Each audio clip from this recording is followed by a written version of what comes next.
do labels. I don't put restrictions because you're just limiting yourself from or them from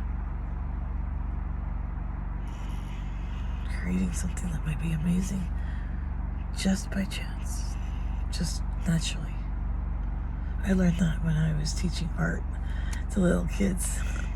God, 1998. I had clay, and I had little pieces of cardboard for them to do their little whatever sculpture and put it on the clay. And I had on the table, and like these kids I had after school, were all different ages, and I didn't even have kids of my own, and I only taught for a couple of years. And I had to teach clay, sculpture. One of them took the cardboard thing and like made this, like, it wasn't a sculpture going up, it was on the cardboard, like a face and something there. It was so little, it was so beautiful. And at first I was like, oh, don't, that's not what it's for. And I thought, you show me what you want it to be for. And if they said, do you like my artwork? Well, how do you feel about it? I love everybody's creation because it's unique. But God, all of a sudden that just made me miss teaching. And that was taken from me because it went all the gang stalking, and somebody called me work and they were saying things and they heard the rumors and none of them were true. Couldn't defend them, but they couldn't defend them because they weren't true, and I knew my truth. And after COVID, I was so sick of teaching and going through gang stalking and divorce and changing every area of my life. Since I was on the board of directors for the union, I had a lot of clout, and they're like jerking me around, and we want you to support all the teachers and train them all. And I was a kindergarten teacher, and I just wanted to be in the classroom.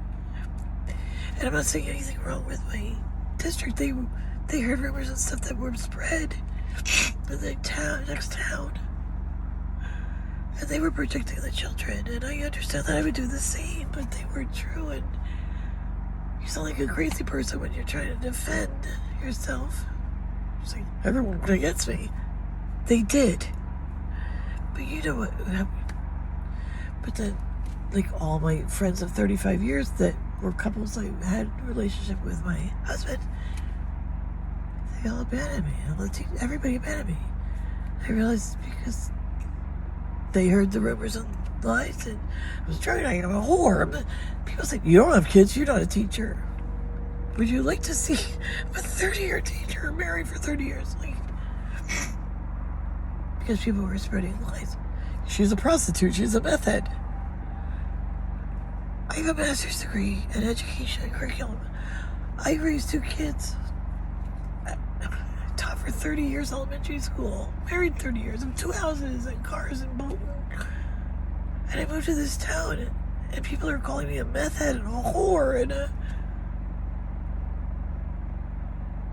yelling at me, excluding me, alienating me, not letting me go into bars and restaurants, and I never did anything. Do you know how hard it is to defend yourself in a town you don't know one during COVID, and you're new? But they don't know me, so everyone believe the lies. I thought this is a mistake, they'll figure it out. My son went to high school, so he's hating me because he's hearing I hear him doing drugs and a whore and meth and all lies. I got kicked out of 2 apartments because I was basically drove out of town, falsely arrested, called the cops, and called me. I went from teacher of the year in 2020 to COVID, getting divorced in every area of my life, moved to that town, to ostracized, alone, criticized, alienated, fucking, and no one. People would yell and spit on me in the street.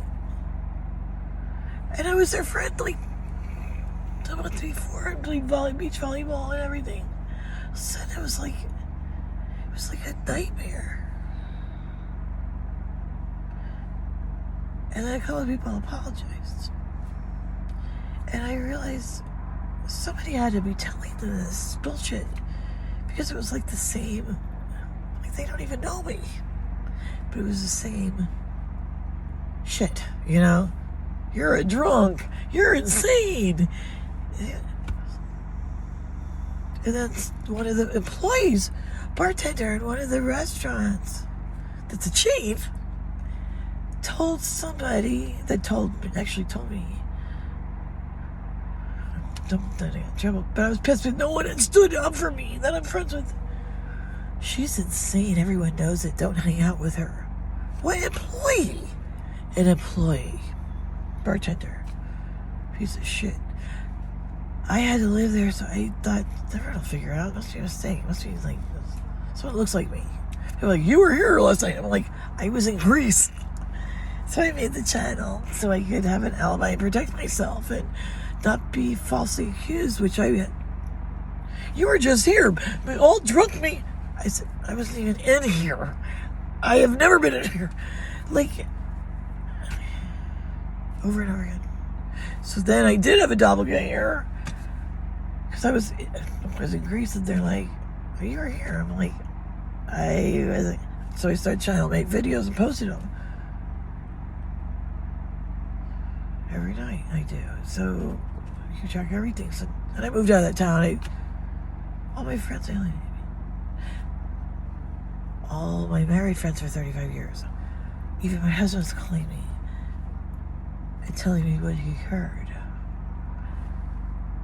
People would call the police, false police reports. I got arrested and treated like a dog, and nothing. The police report was inaccurate, and somebody called it in and told them everything. And I had to go. I went to jail. All my rights were violated. Stuck in a police car in a parking garage for 2 hours with no food, water, medicine, and I have high blood pressure. That brought to, it's the violations. And so many people have died in that jail. I keep try asking for help and giving tips, and nothing. No one's contacted me. This has been 2 years of gang stalking, slander, defamation of character, false police reports, harassment, terrorism, basically, discrimination, kicked out of places I've never even been in, people talking about me that are employees in chain restaurants. I just ran out of town. I had to move twice. Calling my landlord, making noises, doing everything. I wasn't even there. I was away. When I put it all together, I have my suspicions, like, let's think about motives. Who has motive? But the entire town.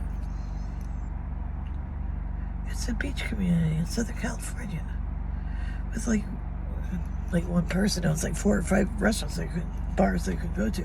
So why is a 60-year-old mother, school teacher,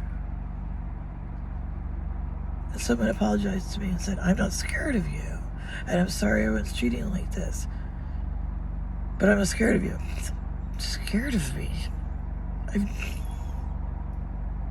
60-year-old mom, school teacher, married for 30 years, teaching for 30 years, going through a divorce after COVID, moving to the beach town. To think it was like this groovy beach town. It wasn't. It's hell with a beach.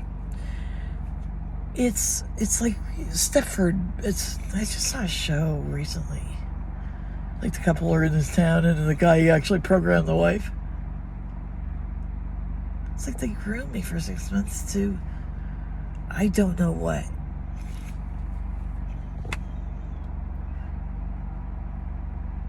I don't know what. I feel like I'm in the Truman Show. Everything was fine when I was working and a wife and home, and my husband was so controlling. I couldn't have friends, hobbies, interests. If I did, he made my life living hell. Been abused all my life. I moved there, and then everyone's abusing me.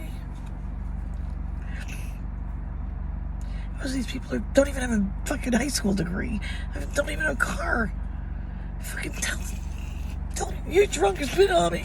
My husband would not give me the title of my car, and I own 4 cars. And there, all these drunks are hitting it all the time. You know what?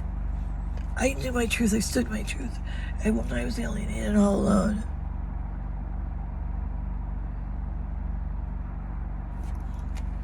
it was horrible. It's still horrible. I found I wasn't home because I'd get little signs and things and comforts, and somebody would show up, and it was just so amazing. And I didn't really believe in God, but after so many miracles, people just take care of me or show up and we're at the right time, right place.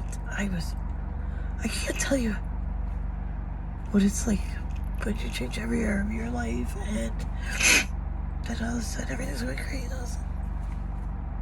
People look at you and treat you like you're a fucking leper or pariah when you've helped them and do everything for them, and treating you, not letting you in. And it's like my heart goes out to anyone that marginalizes or like treat like this. And I know they call me a Karen.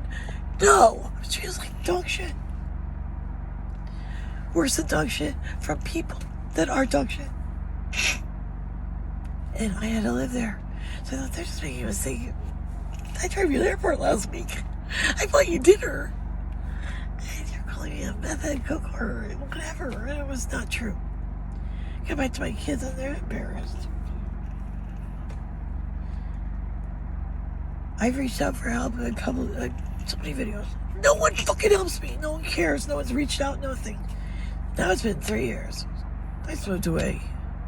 I don't care. But it affected my everything. I was stronger for it. And my faith in, I believe in God or however, I don't care what you believe in, but something's there. Energy, universe. It's all I had. But you know what? It's all I needed. And it made me believe in myself and get stronger and stronger. And after that, I became like bulletproof because I don't need anyone's approval or acceptance. No one could walk a minute in my shoes. Teach kids for 30 years and be abused when I was a kid, and I've raised 2 kids who had cancer. I had to go 3 years of cancer treatment. I've backpacked through Europe 3 times. I did 40 half marathons to raise money for leukemia. I'm the person that helps everybody.